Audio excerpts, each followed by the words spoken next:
انا جبت رؤاس 7، ده انت جبت رؤاس 5؟ لا لا لا، ده قليل خالص، انا اكيد هكسب اكتر منك.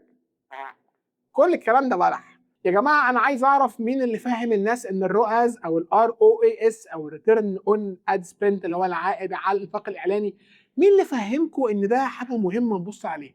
يا جماعه الرؤاس اللي بيتحسب على الادز مانجر ده رؤاس تقديري.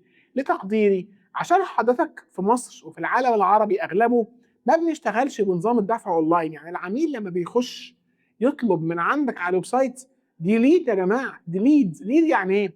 بيانات. هو حط اسمه وتليفونه وعنوانه. هل بالضروره الراجل ده هيستلم؟ لا. هل بالضروره الراجل ده هيدفع فلوس؟ لا.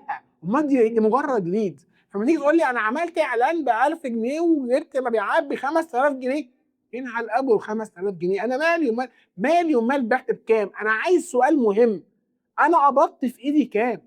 عشان كده ما بحبش اتكلم عن الرؤاس خالص. الرؤاس ده مجرد حاجه تقديريه المنصه الاعلانيه زي مثلا فيسبوك او تيك توك بتحسبها لك، وهو شايف ان انت تم عندك مبيعات ب 5000 جنيه وانت صارف 500 جنيه، بيحسب الرؤاس 10 ولا ايا كان، خلاص. طب ماذا بعد؟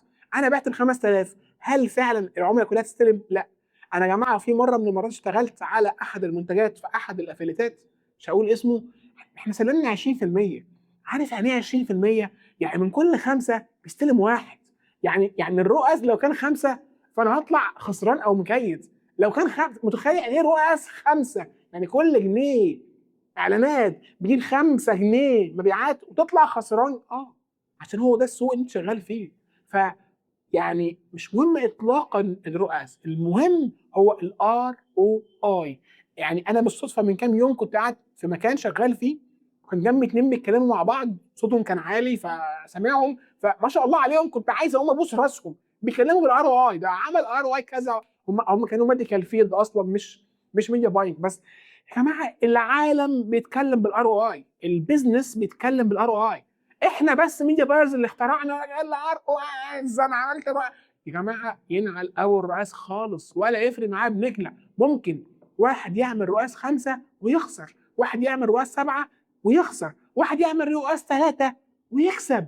اذا الموضوع مش بالرؤاس خالص، هو مجرد مؤشر ملوش 3 لازمه بالنسبه لي. انا المؤشر اللي افهمه اكتر انا كسبت كام فعليا. الار او اي بقى بيشوف احنا دخل جبنا كام، مش بعنا بكام. بعنا ب 5000 تمام، بس استلم منهم كام؟ 2000 بس. يبقى الار او اي الحقيقي 2 مش 5. فده مهم جدا ان انت تركز عليه.